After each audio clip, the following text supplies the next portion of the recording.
안녕하세요. 아주 감사합니다. 아,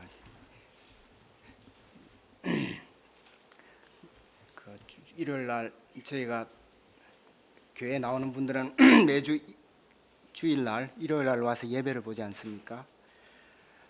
이게 그 교회 안 다니는 분들은 이걸 굉장히 어려워합니다. 그런데 저희가 평생 이렇게 일요일 날 되면 늘 교회에 오는 이것이 아주 축복된 것입니다. 그리고 우리가 잘 모르지만 매주 이렇게 예배에 참석하고 우리 같이 교제를 하고 말씀을 나누는 게 차곡차곡 쌓여서 우리를 결국 아까 우리 찬송 말씀하신 것처럼 정말 즐거운 집의 가족과 같이 되게 하시고 천국 가족이 될 것입니다. 여러분을 축복합니다. 제가 얘기를 하나 해드릴게요. 그 어떤 분이 연세가 많아져 가지고 이 땅에서 돌아가셔 가지고 천국에 갔대요.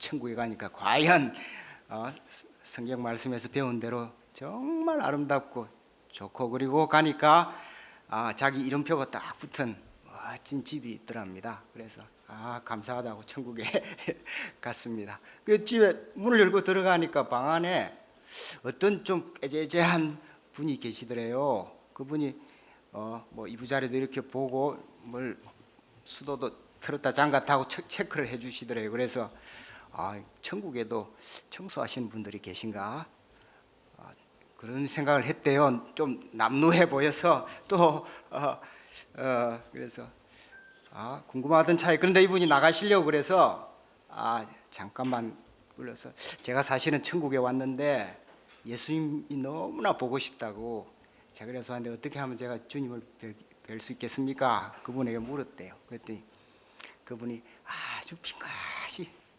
해처럼 웃으시면서 제가 예수예요 그러더랍니다. 여러분 본관이 우리가 그 그림책에서 보잖아요. 서양 화나 보면 예수님이 엄청 잘생긴 아주 금발의 백인이잖아요. 그렇지 않을 수 있다 하는 말씀이에요. 이 중세 시대 화가들이, 그 서양 화가들이 인물화를 그릴 때, 특별히 그 왕족이나 위대한 사람을 그릴 때는 항상 그 아이디얼한 모습을 따랐습니다. 가령 이마에서 머리에서 눈까지 거리가 얼마여야 이상적인가, 코 높이는 얼마야 아주 이상적인가, 입가의 주름이나 이런 것까지도 아주 이상적인 형태를 따라서 그림을 그린 거예요. 그래서 여러분 보면 예수님의 형상도 그렇지만 왕족이나 귀족들 그 인물을 보면 다 잘생겼죠. 그러나 사실은 그렇지 않고 그 왕족 중에도 주걱턱인 공주님도 계셨고 아주 못생긴 사람도 많았는데 그 화가들이 자기들이 그렇게 그린 거예요. 그걸 실제로 그리면은 혼이 나니까 직업을 잃으니까 그랬대요. 우리 예수님께서도 저 그림에 나와 있는 그런 분이 아니고 아주 다른 분일 수 있다, 그런 말씀이었습니다. 예, 재미있었는지 모르겠습니다. 오늘 말씀은 마가복음 3장 마지막 두 번째 파트입니다. 본문이 3장 20절로 35절이고 제목은 성령 모독죄와 진정한 가족, 이 말씀입니다. 요절 말씀은 34절 35절입니다. 34, 35절 말씀 다 같이 읽어보겠습니다. 시작. 둘러앉은 자들을 보시며 이르시되 내 어머니와 내 동생들을 보라.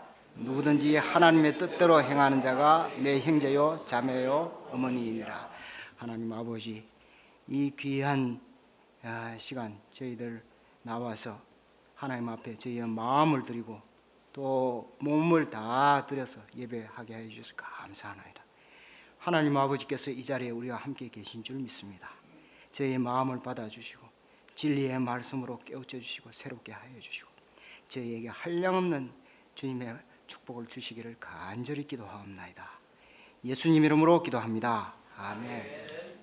지난 시간에 저희는 예수님께서 12제자를 부르신 것을 배웠습니다. 아주 평범한 젊은이들 12명을 제자로 부르셨어요. 그래서 그분들을 예수님과 함께 같이 늘 있도록 하시고 또 그들이 전도를 할 수 있는 그런 수준이 되게 하시고 또 그들에게 병을 고치고 귀신을 내쫓는 그런 능력을 주셨습니다. 아주 평범한 사람들이었는데 그 사람들이 이 예수님의 제자가 된 이후로 나중에 보면 정말 위대한 인류의 스승들이 되셨죠.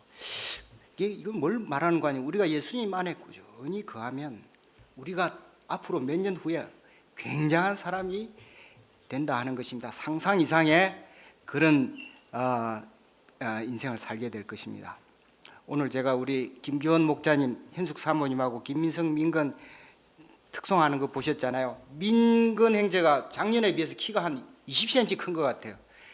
지금 중학교 1학년입니다. 중3인데 내년에 어떻게 될지 특송하면 어떤 모습일지 또 대학에 가면 어떻게 될지 우리가 기도하면서 잘 지켜볼 수 있기 바랍니다. 이렇게 충실하게 어릴 때부터 중학교 때부터 잘 크는 분들은 정말 놀랍게 성장하게 되어 있습니다.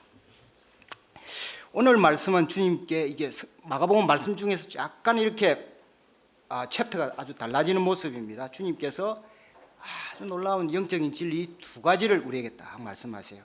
하나는 주님의 사역에 관한 진리입니다. 하나는 예수님께서 하셨던 그 영적인 사역에 관한 진리인데 거기에 대해서 비판하는 사람들에 대해서 성령 모독죄다 이런 아주 놀라운 말씀을 하신 것 그거 하나 하고 또 한 가지는 영적 가족에 대한 말씀입니다. 우리가 아주 밀접하게 생각하는 이 가족의 진리 이 말씀을 오늘 잘 배워보도록 하겠습니다. 제1장 예수님의 사역을 비난하는 자들과 성령 모독의 죄에 관한 말씀이에요. 20절로 30절 말씀입니다. 20절을 보십시오. 마가복음 3장 20절 말씀. 20절 말씀을 다 같이 한번 읽어보겠습니다. 시작. 집에 들어가시니 무리가 다시 모임으로 식사할 겨를도 없느니라. 네, 지난 시간에 저희가 보니 예수님 바닷가에 가시지 않았습니까? 그 사람들이 너무 많이 몰려와서 예수님께서 할 수 없이 배를 하나 떼서 바다에 물 위에 뜨셔야 했습니다. 사람들이 자꾸 잡으려고 해서 그랬다고 했습니다. 그런데 이번에는 집 안에 계셨는데도 여기는 사람들이 또 너무 많이 몰려와서 이제는 식사할 겨를도 없었다 그렇게 했습니다.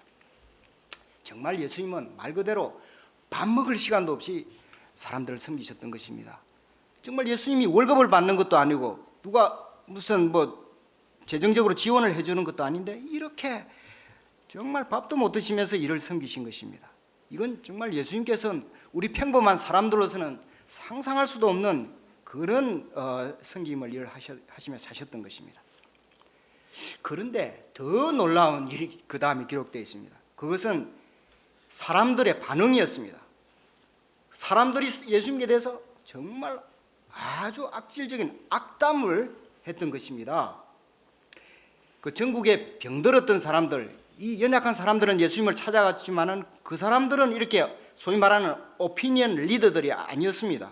그 사람들은 자기 표현을 잘 못했던 것 같아요. 그런데 세간의 여론을 주도하는 그 소위 종교 지도자들이나 정치 지도자들 이런 사람들은 예수님 때문에 자기들의 위치가 위협을 받게 되어서 정말 엄청난 적대감을 가지고 무자비하게 예수님을 공격했습니다. 그들의 말이 어땠냐? 크게 두 가지였습니다. 하나는 예수가 미쳤다 하는 것이었어요. 또 하나는 뭐냐면 예수님이 귀신의 왕에 들렸다, 바알제불을 짚혔다 이렇게 말했다 하는 것입니다. 이 두 가지를 한번 생각해 보겠습니다. 첫째는 그가 미쳤다 하는 말이에요. 21절을 보십시오. 21절을 우리 김세한 형제님 이틀 후에 군대 갑니다. 김세한 형제님 위해서 기도해 주시겠습니다. 김세한 형제님 21절을 우리를 위해서 읽어주세요. 21절. 예, 예수님께서 메시아 사역을 하시면서 사람들의 병을 치료하고 또 진리의 말씀을 가르쳤는데 이것을 보고 사람들이 그가 미쳤다 했다는 것이에요. 그 미쳤다 하는 말의 의미는 정신이 나갔다, 일반적으로 정신이 나갔다, 제정신이 아니다. 영어로는 He is out of his mind, out of his mind. 마음 밖에 나가버렸다 이런 뜻이라 했습니다. 예수 그 사람 미쳤어. 온 나라를 다니면서 사람들을 혼란스럽게 해. 정신과 치료를 좀 받아야 될 것 같아 이렇게 말했다는 거예요. 사람들이. 그 사회 지도층 인사들이 이런 말을 하니까 주님의 친족들이 듣고 염려해서 예수님을 붙들러 나와야 했다고 했습니다. 얼마나 그 비난이 심했고 그 친족들이 듣기가 불편했으면은 예수님을 붙들러 왔겠습니까? 그분들은 예수님을 어린 시절부터 잘 아는 분들이었습니다.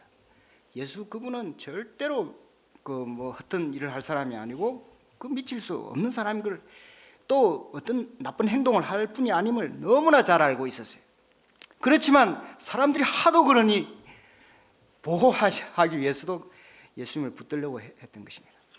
그렇지만 주님은 이때에도 묵묵히 그걸 감당하셨습니다. 오늘날 우리도 뭔가 진리를 위해서 열정을 다 바칠 때, 또는 우리가 무슨 일을 아주 열심히 할 때 이런 오해를 받을 수가 있겠습니다. 당신이 미친 거 아니야? 미쳤어? 이런 말 들을 수 있는데, 그 억울하더라도 이 예수님을 생각하면서 잘 참을 수 있길 바랍니다. 두 번째 비난은 바알세불 지폈다 하는 것이었어요. 더러운 귀신이 들렸다, 이런 말을 예수님께 했습니다. 22절과 30절에 그것이 기록되어 있습니다. 22절, 30절. 22절 같이 한번 읽어볼까요? 22절 시작. 예루살렘에서 내려온 서기관들은 그가 바알세불이 지폈다 하며 또 귀신의 왕을 힘입어 귀신을 쫓아낸다. 30절도 한번 보겠습니다. 30절 시작. 이는 그들이 말하기를 더러운 귀신이다. 이 말은 정말 악질적이고 공격적인 말이에요. 이거는 그냥 그 사람 좀 미쳤다 하는 말보다 한층 심해요. 왜냐하면 이 사람들은 구체적으로 바알세불이다, 이 귀신의 왕, 오늘 그리스 쪽으로 하면 제우스라는 그런 신하고 비슷해요. 이 팔레스틴 지역에 오랫동안 있던 바알이라는 신, 그 왕을 바알세불이라 했습니다. 바알세불을. 이 귀신이 들렸다 하고 정확하게 이름을 얘기했습니다. 또 더러운 귀신이 들렸다, 이렇게 아주 딱 그 종교적인 텀을 사용해서 오늘 말하면 그 전문 용어를 써서 주장을 했습니다. 더구나 이들은 예루살렘에서 내려온 서기관들로서 어떻게 보면 그 국가의 어떤 공식적인 조사관들이 아니었나 싶습니다. 이들은 영적인 세계를 잘 알고 있었고 또 귀신의 세계를 잘 알았습니다. 또 함부로 말하는 사람들이 아니죠. 실제적으로 어떤 조사를 해서 자신들의 판단을 따라서 결론을 내렸다 볼 수 있는 거예요. 그러니까 이 말은 굉장히 심각한 말이었습니다. 이때 예수님이 어떻게 반응했습니까? 23절로 27절에 나와 있습니다. 23절로 27절. 23절로 27절 말씀은 우리 목소리가 아주 좋은 이진광 학사님 읽어주시겠습니다. 23절로 27절. 네, 감기가 들어서 목소리 좀 거친데.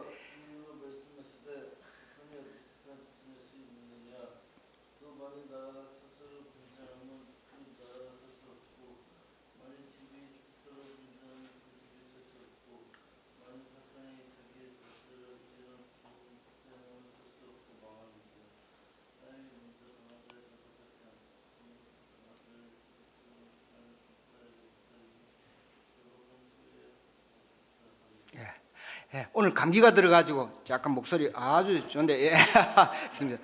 우리 다 같이 한번 읽어보겠습니다. 이 굉장히 중요한 말씀이라서 23절로 27절, 좀 길지만 23절로 27절 읽어보겠습니다. 시작.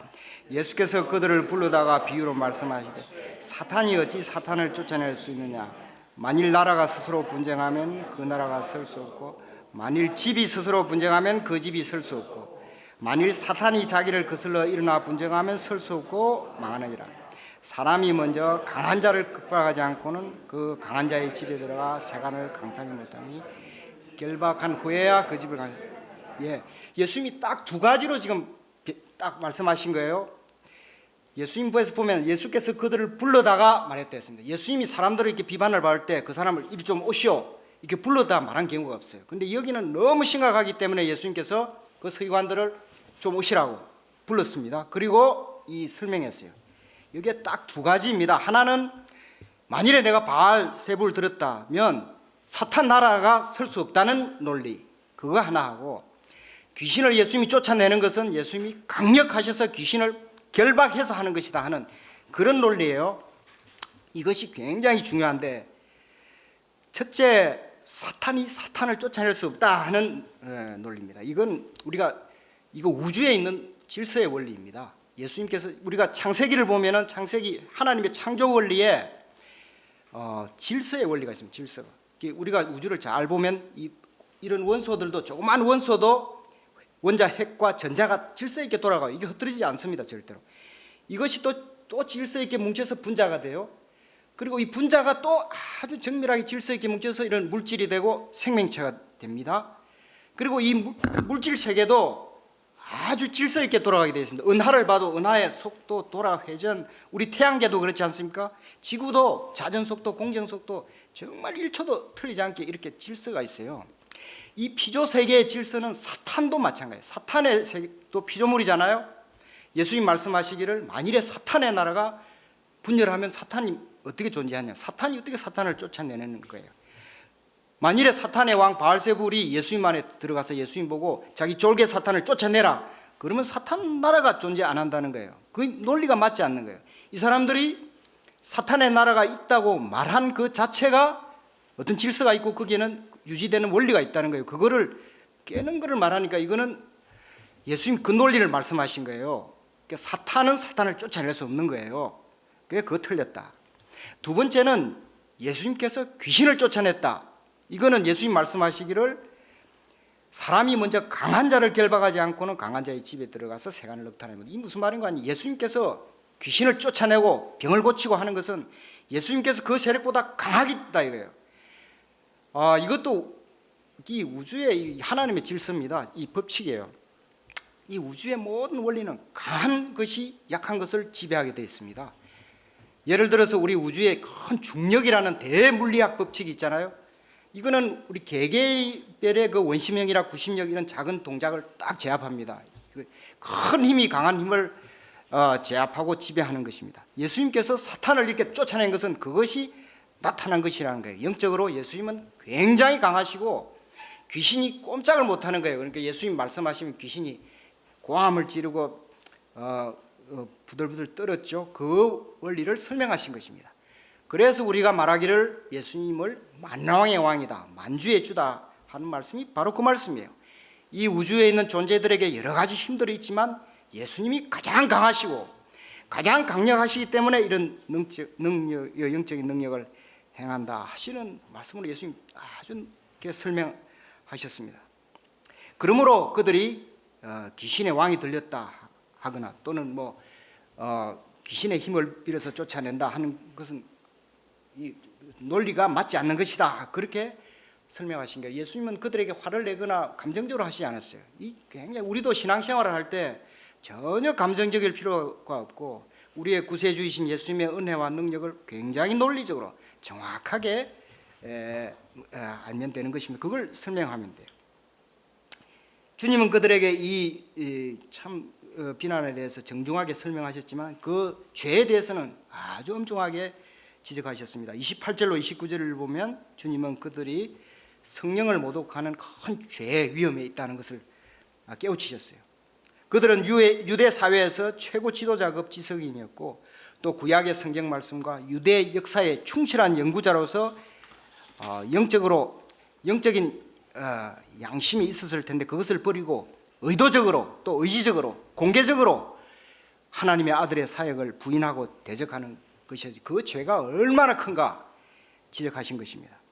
하나님의 아들을 향해서 미쳤다 하고 바알세불 지폈다, 더러운 귀신이 들렸다 하고 말한 것은 성령을 모독하는 죄입니다. 사람의 모든 죄, 도덕적인 죄, 양심적인 죄 또는 본질적인 죄, 마태복음 12장에 보면은 예수님께서 인자를 모독하는 것, 예수님 자체를 말로서 모독하는 것, 그것도 용서가 되는데 성령을 모독하는 죄는 영원히 용서가 되지 않는다, 그렇게 하셨습니다. 이 말씀은 정말 그들에게 무시무시한 충격과 두려움이 되었을 것입니다. 제2장 진정한 가족 말씀입니다. 예수님은 이어서 가족에 대해서 말씀하셨습니다. 31절로 35절 말씀입니다.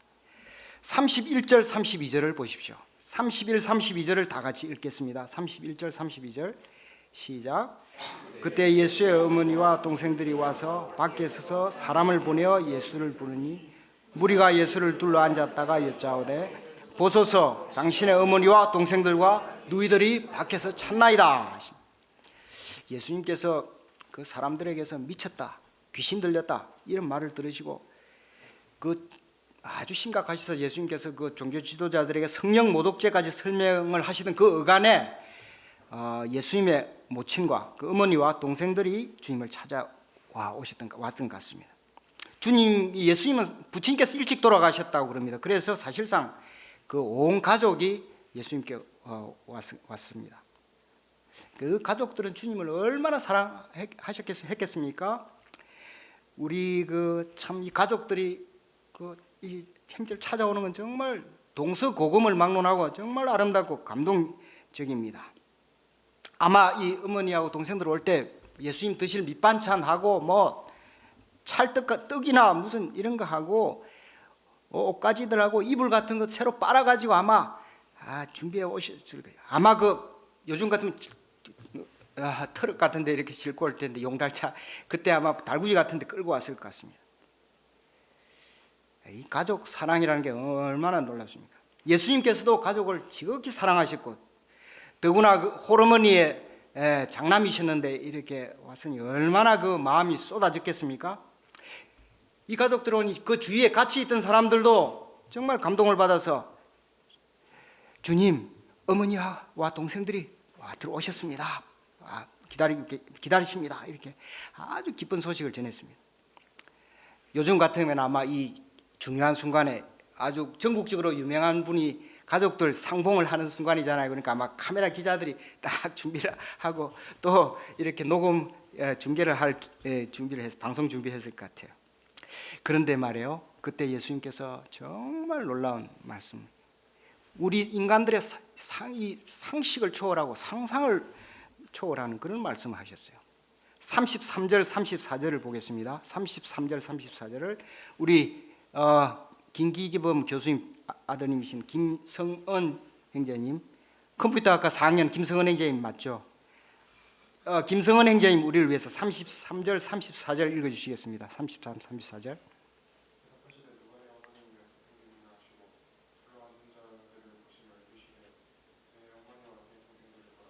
예, 아주 예수님께서 지금 어머니하고 동생들 와 계시다는데 누가 내 어머니고 내 동생들이냐?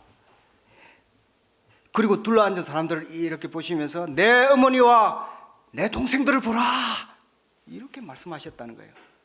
어머니한테 가시지도 않고 어머니 가서 좀 안아주면 좋을 텐데 예수님 그러시지 않고 그러셨다는 거예요. 이 굉장히 중요한 말씀이에요. 이거 왜 중요하냐? 첫째는 예수님께서 영적인 가족을 말씀하셔요. 영적인 가족. 주님께서 그 사랑하셨던 가족의 방문에도 오히려 누가 내 어머니이며 내 동생들인가? 이 질문이 참 놀라운데 이거 이 진리의 말씀입니다.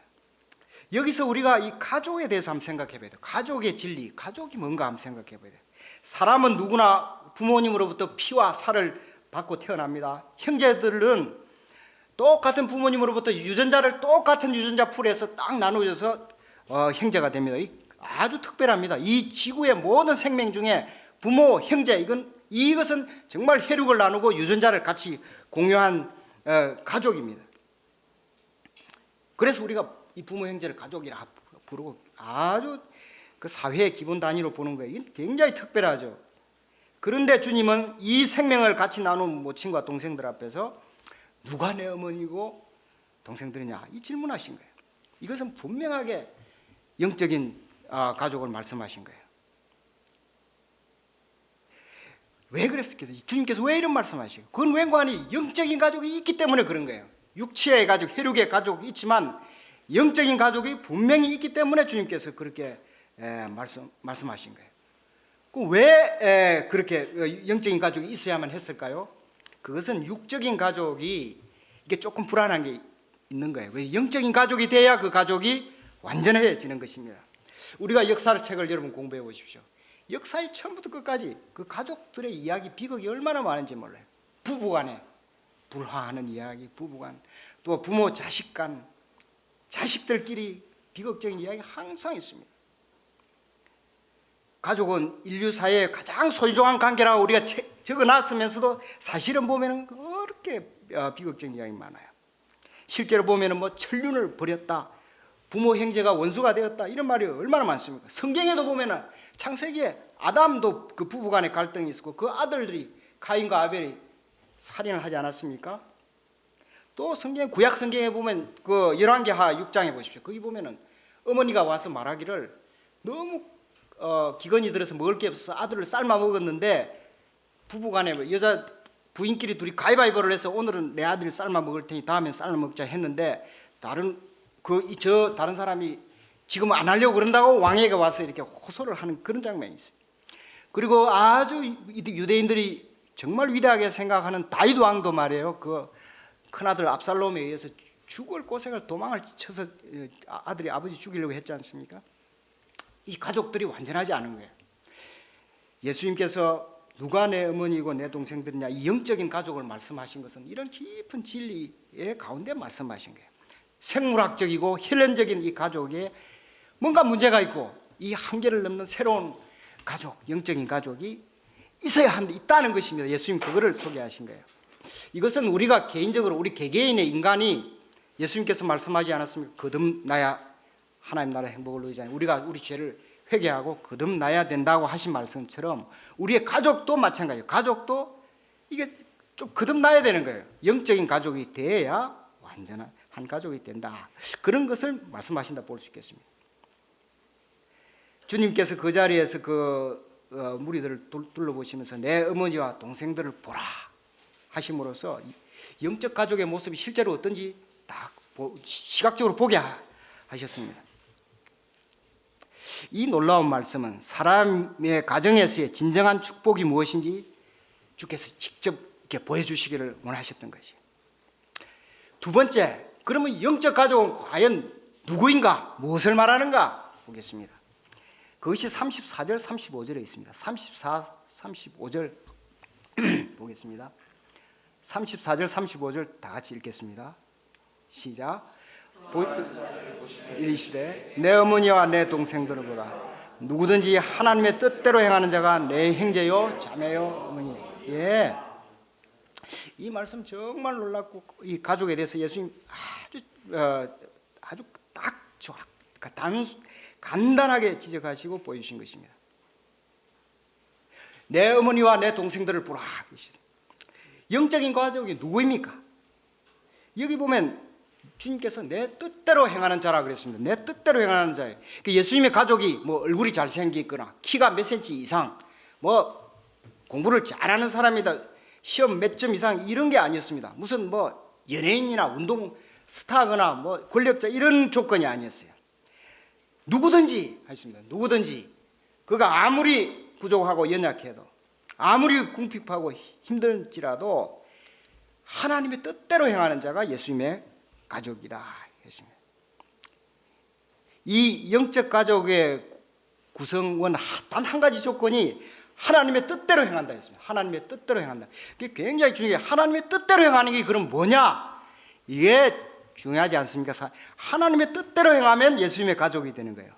그 뜻대로 행하는 것을 성경 전체로 봐서 딱 두 가지로, 기본적으로 중요한 게 두 가지가 있어요. 하나님 뜻대로 행하는 게 뭔가 할 때 첫째는 회개하는 것이에요. 회개. 이것은 신구약 성경을 통틀어서 너무나 명백한 거예요. 사람이 하나님의 뜻대로 행하는 넘버 원, 그것은 회개입니다. 왜냐하면 회개한다는 것이 뭔가 아니에요? 하나님 창조주의 존재, 나의 창조주를 인정하는 것이고 나의 실존, 내가 어떤 존재인가를 하나님 앞에서 고백하는 것이 그게 회개이기 때문이에요. 창세기 3장 9절부터 그게 이 회개의 말씀입니다. 하나님께서 타락한 아담에게 내가 어디 있느냐 이렇게 물으셨어요. Where are you? 이게 이 아담이 회개하는 뜻입니다. 이 계속 구약 성경에 그 회개하는 말씀입니다. 이사야서 1장 18절에 보면 이사야 선지자는 하나님께서 말씀하시기를 오라 우리가 서로 변론하자. 너희 죄가 주홍 같을지라도 눈과 같이 희어질 것이요 진홍같이 붉을지라도 양털같이 희게 되리라. 오라 하셨더니 하나님이 이게 회개하라는 것입니다. 또 우리가 마가복음 지금까지 공부했지만 여기서도 예수님 마찬가지예요. 메시아 사역 시작하시면서 첫 말씀이 때가 찼고 하나님 나라가 가까웠으니 회개하고 복음을 믿으라. 이 회개라는 말이 아주 하나님의 뜻입니다. 회개는 하나님이 우리에게 인간에게 요구하는 하나님의 뜻의 제 넘버원입니다. 회개하는 것입니다. 이것은 부인할 수가 없습니다. 이것이 하나님의 뜻대로 행하는 것의 첫째고, 두 번째는 뭔가? 두 번째는 말씀입니다. 말씀. 창조주의 진리의 말씀, 성경 말씀. 예수님의 가르침을 듣는 것이라. 예수님께서 그 무리에 앉은 자들을 보고 이게 집을 떠나가지고 예수님과 같이 자리에 앉아서 말씀 듣고 있는 그 사람들을 보라고 하신 것입니다. 예수님은 이 말씀을 가르치실 때 보면, 성경을 보면 들을 귀가 있는 자는 들으라 늘 그러셨어요. 들을 귀가 있기를 바라. 이 말씀 듣는 귀를 갖는 거, 이게 바로 하나님의 뜻입니다. 왜냐하면 우리가 말씀을 들을 때 우리의 모든 행동이 결정이 되기 때문이에요. 사람은 하나님의 말씀을 들음으로써 그가 어떻게 사는 것이 정해지게 되어 있습니다. 그래서 첫째는 회개하는 것이고, 두 번째는 이 말씀을 듣는 거예요. 이게 하나님의 뜻입니다. 심지어 이 말씀에 대해서 어떻게 말씀하냐, 히브리서 4장 12절에 보면은 하나님의 말씀은 살아있고 운동력이 있어서 좌우의 날선 어떤 검보다도 예리해서 사람의 혼과 영과 및 관절과 골수를 찔러 쪼개기까지 하며 마음의 생각과 뜻을 감찰한다, 판단한다 그랬습니다. 이 말씀이라는 이 하나님의 말씀이 살아있고 아주 활동력이 있어서 우리를 막 관찰하고 이렇게 인도한다는 거예요. 또 디모데후서 3장 16절에 보면은 모든 성경은 하나님의 감동으로 된 것으로 교훈과 책망과 바르게 함과 의료 교육하기 유리하다. 이 모든 성경을 열심히 읽는 사람들은 그가 교육을 받아서 다 하나님 보시기에 바르게 이렇게 된다는 거예요. 그러니까 하나님은 사람이 하나님의 말씀을 듣고 그들 그렇게 살기를 원하시는 거예요. 그게 하나님의 뜻이에요. 말씀을 사랑하고 말씀 공부를 좋아하고 그것을 또 가르치기를 좋아하는 사람은 하나님의 뜻을 행하는 사람입니다. 이 세간에 보면 하나님 뜻을 행하는데 여러 가지 자선 사업을 해야 되는가, 혹시 선교사로 가야 하는가, 또는 목사가 돼야 하는가, 이렇게 여러 가지 다른 세부적인 걸 생각하는 분들인데, 그것도 물론 맞지만 그러나 기본이 하나님의 뜻에 정말 불변의 성경에 나타난 아주 명백한 기본은 회개하는 것, 그리고 말씀을 사랑하는 것입니다. 그렇게 되면은 예수님의 영적인 가족이 되는 거예요. 예수님의 어머니가 되고 동생들, 형제가 되고 자매가 되는 것입니다. 이것이 예수님의 유일한 조건이었습니다. 그 영적인 가족이 되는 거예요. 그러면 저희가 여기서 의문이 있는데, 그러면 영적인 가족이 왜 필요한가? 왜 영적인 가족이 되어야 하는가? 또 영적인 가족으로 인해서 우리에게 하나님이 어떤 복을 주시나 궁금하지 않겠습니까? 그걸 보겠습니다. 두 가지로 보겠습니다. 첫째는 이 영적인 가족이 되면 혈육으로 맺어진 이 생물학적인 가족의 문제점이 해결이 되고 진정한 축복의 가족이 되는 거예요. 우리 김다한 박사님이 토요일 날 결혼식을 하시는데 영적인 가족이 되시기 바랍니다. 이 육신의 가족, 이 혈육으로 그냥 중매 서서 혹은 연애해서 아주 눈에 깍지가 끼어서 이렇게 아주 결혼한 것은 이게 완전하지가 않다는 거예요. 이게 영적인 가족으로 될 때 아주 축복의 가족이 됩니다. 이게 영적인 가족이 필요한 거예요. 예수님의 가족이 될 때 사람들이 비로소 육신의 가족의 그 아주 많은 굴레들에서 자유하게 되고 그거 잘 행복하게 되는 그렇습니다. 그래서 이렇게 하신 거예요. 이것은 마치 우리가 개인적으로 예수님의 은혜를 받고 구원을 얻을 때 우리가 굉장히 자유로운 사람이 되고 주님의 은혜 받고 축복받은 이런 삶을 살 수 있는 거랑 마찬가지입니다. 이 가족도 그런 것입니다. 우리나라는 한번 보십시오. 우리나라는 조선시대 이후로 약 600년간 유교적인 가족을 했습니다. 그런데 그 유교 때문에 특히 그 여자분들이 엄청 고생하고 그 중에서 며느리들이 고생을 엄청 해가지고 1990년대 이후에 이 선진 민주사회가 돼서 어떤 일이 있었냐, 며느리들이 명절날 시댁가 안 가겠다 했습니다. 명절날 시댁 가니까 무슨 부엌에서 찌짐이나 굽고 시부모님, 시누이, 시동생, 시자 들어간 사람들이 모여가지고 앉아서 놀고 자기는 요리만 하는 거 더 이상 못 하겠다는 거예요. 이거 우리나라 가족이 그 유교 가족이 그렇게 됐습니다. 1990년대 이후에 이런 생기고 우리나라의 그 짧은 기간인데도요, 그동안 유지돼 600년간 유지되던 대가족이 완전히 급속히 무너지게 되었습니다. 요즘은 시금치도 안 먹는다 했답니다. 시댁에 이런 이 대가족의 가정에 문제가 있는 것입니다. 우리가 물론 훌륭하게 묘사하고 이런 가족 하는 건 많지만 요즘 선비 가문, 종갓집 이런 그런 거 말하면 결혼 포기해야 됩니다. 이 사람들 안 됩니다. 이 문제가 많았는데 우리가 참아왔던 거예요. 우리가 영적인 가족이 이 우리나라만 문제가 아니고 다른 나라도 다 많습니다. 우리 이런 이후에 우리 여러 가지 부모 모시는 문제, 이 가족 문제가 보통이 아니에요. 부모님 모시는 문제, 이제 연세 많아진 문제, 상속 문제, 또 제사 문제, 돌아가신 제사를 어떻게 이런 가족들이 우리 한국 사회 중요한 이슈로 남아 있습니다. 이 문제 해결책이 뭔가 하니 영적인 가족이 되는 것입니다. 예수님의 부모 형제가 돼야 되는 것입니다. 예수님의 형제 자매가 된 이런 가정은 성령님이 인도하심으로 이 가족의 불화가 될 수가 없습니다. 앉아서 모이면 기도합시다부터 시작하는데 불화가 있겠습니까? 또 문제 있으면 우리 크리스찬들은 늘 얘기를 다 하고 나누니까 문제가 없죠.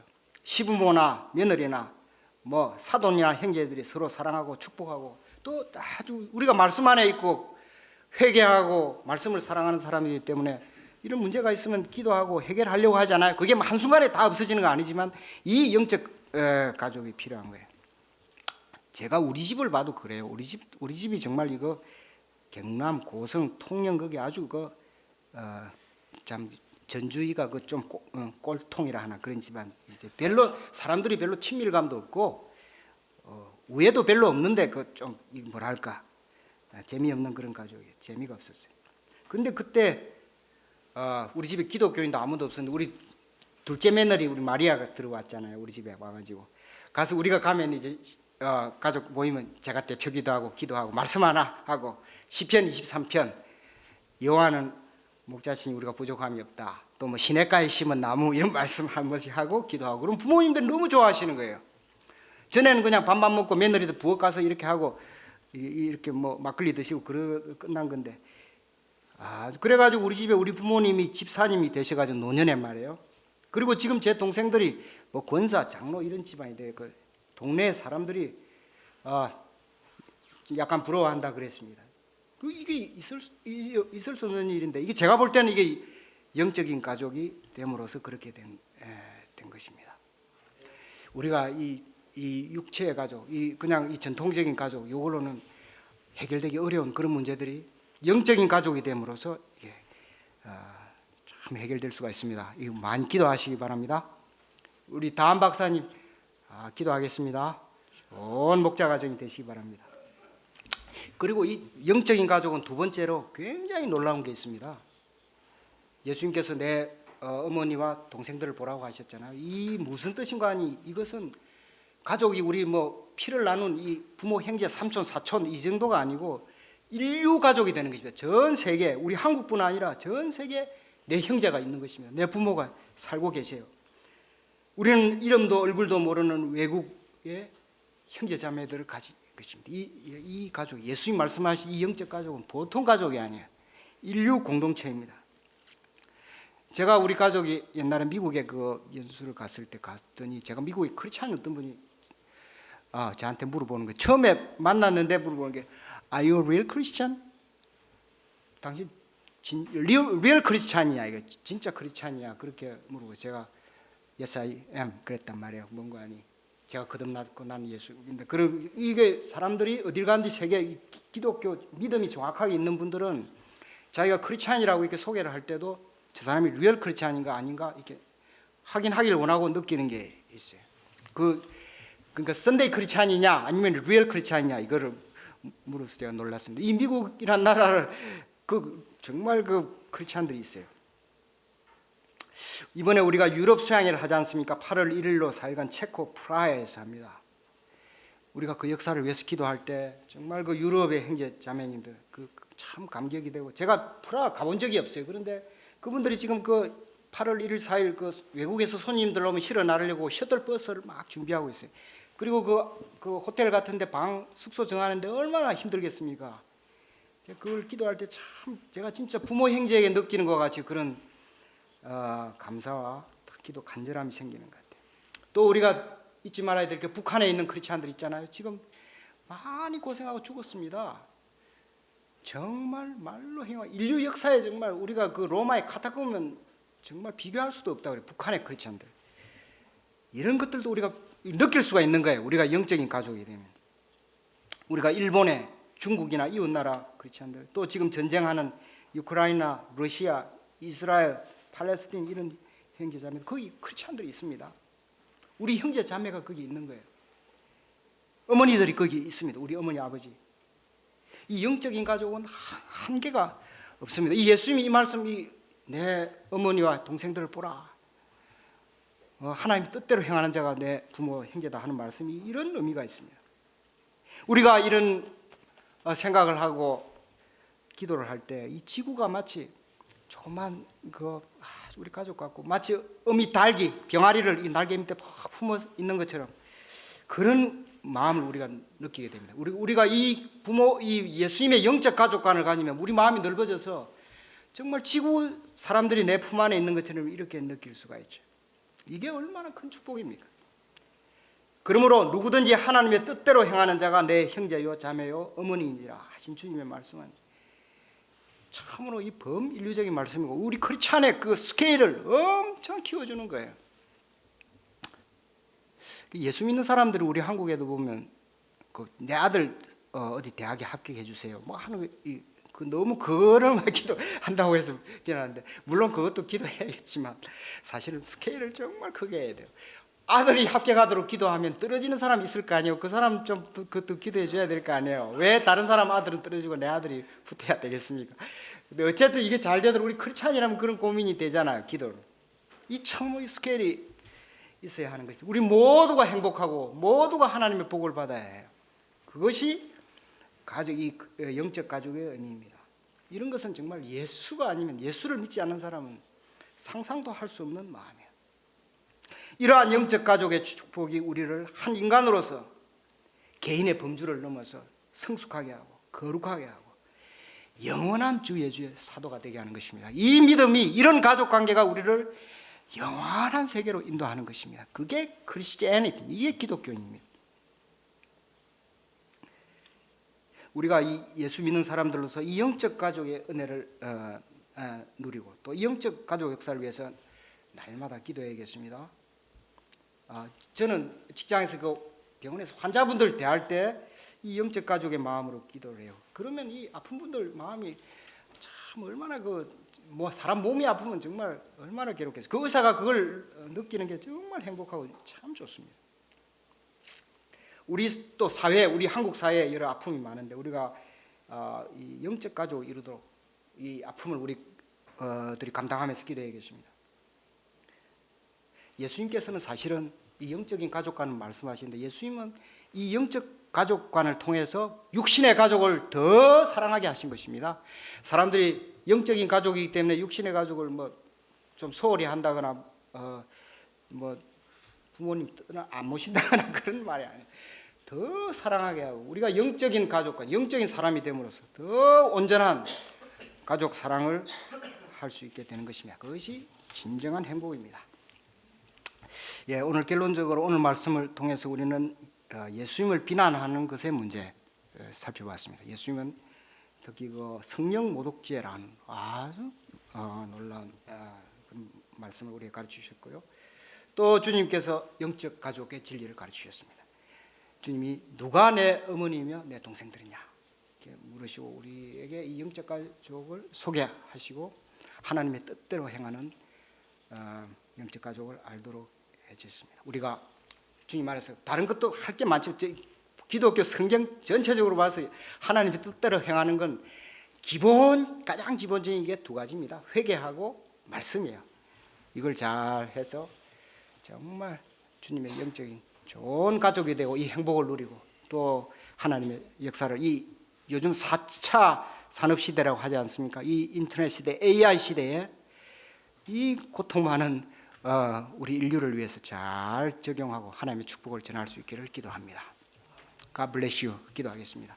하나님 아버지시여 우리를 도와주시니 감사하나이다. 부족하고 허물진 우리를 불쌍히 여겨주시고 또 우리를 주님께서 부모, 형제와 영적 가족 삼아주신 은혜를 감사합니다. 저희가 이 은혜를 잘 누리고 또 이 시대 저희 각자의 형편대로 이 진리를 잘 감당하고 적용할 수 있도록 도와주시옵소서. 예수님 이름으로 기도드립니다. 아멘.